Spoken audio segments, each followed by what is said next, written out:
Saunders മുന്നപ്പുറം നമ്മുടെ ഒരു passion pro സർവീസിനായിട്ട് കയറിയുണ്ട്. General സർവീസാണ്. ജനറൽ സർവീസിൻ്റെ ഭാഗമായിട്ട് നമ്മളതിൻ്റെ ബാക്ക് ബ്രേക്കിൻ്റെ ഭാഗമൊക്കെ നമ്മൾ അയച്ച് ചെക്ക് ചെയ്യുന്നുണ്ട്. ബ്രേക്ക് ലൈനിൽ ചെക്ക് ചെയ്യുമ്പോൾ നമുക്കത് പരമാവധി നമ്മൾ ഉപയോഗിച്ചാണ് ലൈനറാണ് കേട്ടോ. അത്യാവശ്യം നല്ല രീതിയിൽ ബ്രേക്ക് ചവിട്ടുമ്പോൾ സൗണ്ടും കാര്യങ്ങളൊക്കെ ഉണ്ട്.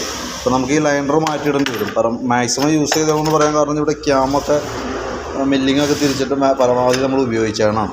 പിന്നെ അതേപോലെ തന്നെ നമുക്കതിൻ്റെ ചെയിൻ സ്പോക്കറ്റ് ഭാഗത്ത് ചെയിൻ നല്ല രീതിയിൽ അടിയായിരുന്നു. നമ്മളതിൻ്റെ ചെയിനിൻ്റെ കണ്ടീഷൻ ചെക്ക് ചെയ്യുന്ന സമയത്ത് അതിൻ്റെ പരമാവധി ഉപയോഗം കഴിഞ്ഞാണ്. ബാക്ക് സൈഡിലൊന്നും കറക്റ്റായിട്ട് പിടിക്കണ പോലില്ല കണ്ടോ. അപ്പോൾ നമ്മളത് എങ്ങനെ കട്ട് ചെയ്തിട്ടാലും നമുക്ക് സൗണ്ട് ക്ലിയർ ആയിട്ട് മാറില്ല. അപ്പോൾ ചെയിൻ സ്പോക്കറ്റ് ഫുൾ സെറ്റ് മാറ്റിയിടണമാണ് നല്ലത് കേട്ടോ.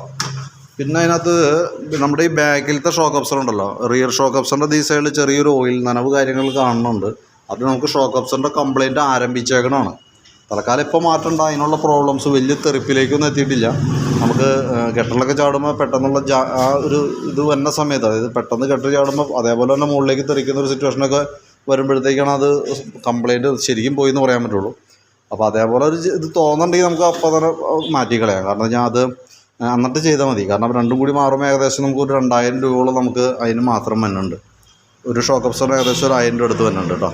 പിന്നെ നമുക്ക് ഈ സീറ്റിൻ്റെ അടിയിൽ വന്ന ചേസിൻ്റെ ഭാഗമാണ് ഇവിടെ തുരുമ്പൊക്കെ ഇട്ട് പോയേക്കാണ്. അത്യാവശ്യം തുരുമ്പിട്ട് നല്ല രീതിയിൽ ഇതായിട്ടുണ്ട്. അപ്പോൾ അതൊന്ന് വെൽഡ് ചെയ്തിട്ടൊന്ന് പെയിൻറ്റ് ചെയ്തിട്ടേക്കാം. നമുക്ക് സീറ്റ് വയ്ക്കുമ്പോൾ ഏറ്റവും കൂടുതൽ പ്രസ്സിങ് വന്ന ഭാഗവും അവിടെ വന്ന് വെള്ളത്തിൻ്റെ അംശം നിൽക്കുന്ന ഭാഗമാണത്. അതുകൊണ്ടാണ് ആ തുരുമ്പിൻ്റെ ഇത് വന്നത് കേട്ടോ. പിന്നെ നിലവിൽ നമ്മൾ കാർബറേറ്റർ യൂണിറ്റൊക്കെ ഒന്ന് അഴിച്ചിട്ടുണ്ട് ക്ലീൻ ചെയ്യാനൊക്കെ ആയിട്ട്. അപ്പോൾ അതിൻ്റെ നമുക്കിത് ഈ സ്ലോ ജെറ്റൊക്കെ അത്യാവശ്യം ബ്ലോക്കാണ്.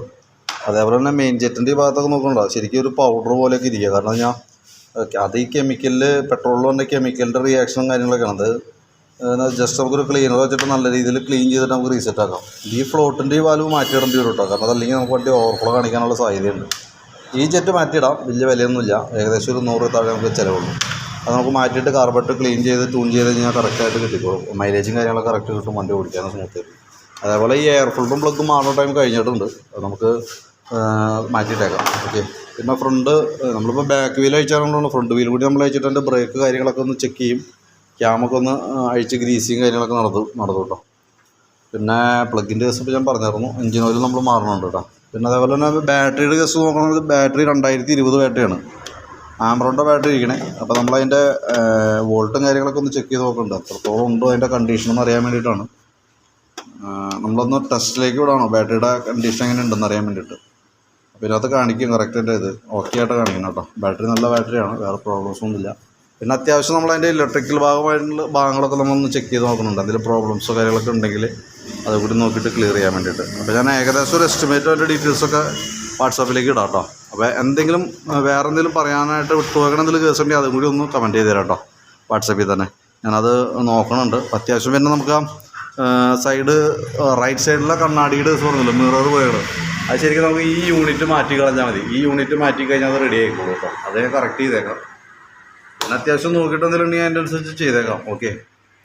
അപ്പോൾ ഏകദേശം ഒരു എസ്റ്റിമേറ്റ് വാട്സാപ്പിൽ തരാം കേട്ടോ. എന്തെങ്കിലും പറയാൻ വിട്ടുവെക്കണ എന്തെങ്കിലും ഉണ്ടെങ്കിൽ അതുകൂടി ഒന്ന് കമൻറ്റിലിട്ടേ. ഓക്കെ.